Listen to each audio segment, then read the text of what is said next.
Yun! Magandang araw po, isang mapagpalang araw po sa inyong lahat. Lalo-lalo na sa mga kapatid natin dyan na nasa South Korea, sa mga OFW na nakakapanood ng mga videos na na-upload ni Kabulol. So ito medyo guys, medyo maliwanag na ngayon yung kalangitan compare kahapon, talagang medyo madilim.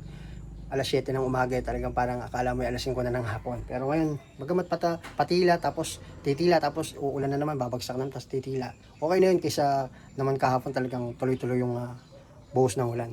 So kaya may pasok na rin po yung anak ko, nahatid ko na kahapon, pinapasok sila and then pinauwi din sila dahil late nila nabasa yung update sa page natin dito sa aming barangay na nag-cancel ng pasok yung mga eskwelahan. So anyway guys, ito para po itong video to para sa mga OFW dyan na nasa South Korea.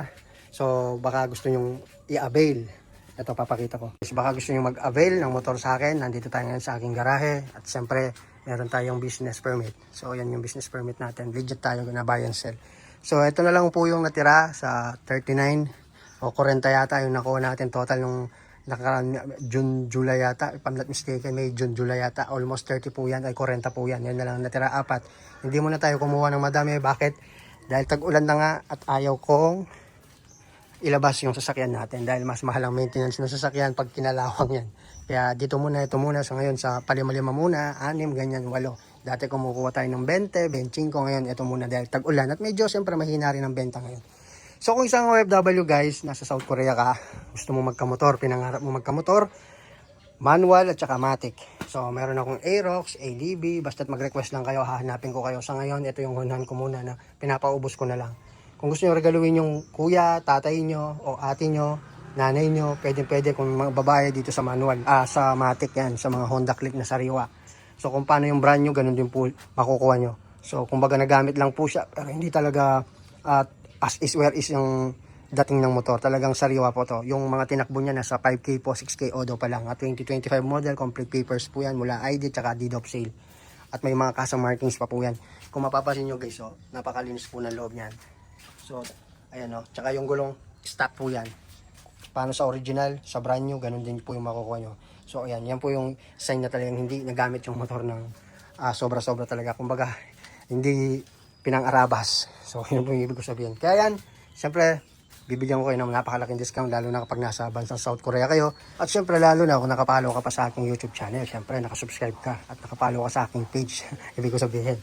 So, kayang-kaya natin pag-usapan pagdating po sa presyo. Kaya, mas maganda, PM mo kung mag-comment ka sa comment section kung interested ka. So, malaki po yung mabibigay natin discount kapag isang OFW na EPS factory worker po. Kahit nasan man po kayong bansa na malapit sa lugar ko, dahil taga Pampanga po tayo.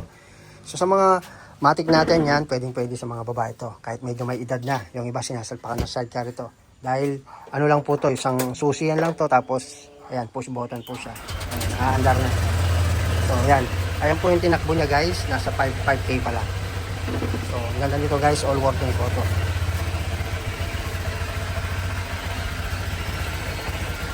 Ayan guys. Ito naman, yan.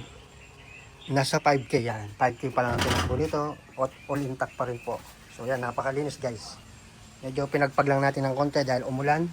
So, baka may mga nabasaan na parts, mga lawang, kaya chinek natin ngayon guys. Ito naman,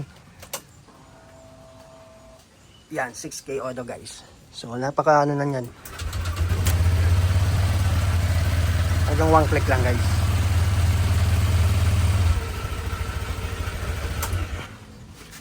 Umuulan na naman. Yung ating TMX na manual, pero pwede siyang i-push button.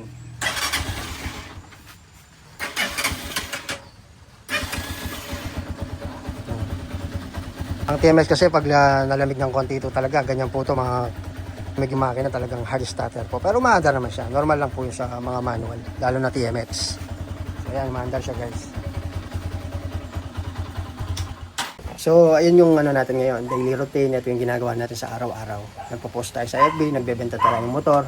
At kung may kakilala kang may alam na bumili, dalhin mo rito, magkakaroon ka ng commission. Mababa na yung 500 to 1,000 yung pwede mo maging commission. Magsama ka lang dito kung malapit ka lang dito sa lugar natin guys. So umulan na naman guys. So yan, kasi kailangan lang natin dumiskarte. Yung mga nakakuha ng benefits ni Kabulol, dito natin binuhos. Yung iba, meron tayong ibang mga nag-invest tayo sa mga iba nating pwede natin pagkakakitaan na income na dumadating na weekly at monthly. So, napaka-importante nun. Kaysa naman yung pera mong dala-dala sa nanggaling sa Korea na benefits, pambili mo ng ganito. Madaling mawala. Puro labas, walang pasok, walang mangyayari. So, awa ng Diyos, mag-isang taon na ako kahit paano yung pera ko. Parang buo pa rin, hindi pa nagagalaw. So, yan lang guys. So, gusto ko lang i-share sa inyo yung daily routine natin, yung buhay ko nung pag-uwi ko dito sa Pilipinas na dating E7 visa. Nag-decide na mag for good. So, ayan yung mga motor. Ito yung mga permit natin. Legit tayo guys. Kumuha tayo. Kahit na maliit lang na buy and sell muna tayo. So, yun lang guys. See you again on my next video. Ingat po kayo. At saka, yun nga, mag-enjoy lamang po yung mga kababayan natin na sa South Korea dahil araw pa, third day na ba? Third day o fourth day na ng iba ng summer vacation nila. After nyan, bakbakan na naman. So, paano guys? Kita-kita tayo muli sa susunod ng video. Shoutout po sa inyo lahat.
So yan guys, balot na balot.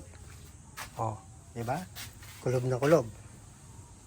Sadyang iniingatan natin yan guys dahil sa mga bibili dapat malinis na malinis. Kaya ayoko mapatakan niya ng tubig o kaya naman baka pag nabasa ng ulan karoon ng kalawang. So ingat na ingat guys talaga. Ito babalutan ko pa yung banda rito. So yan lang guys.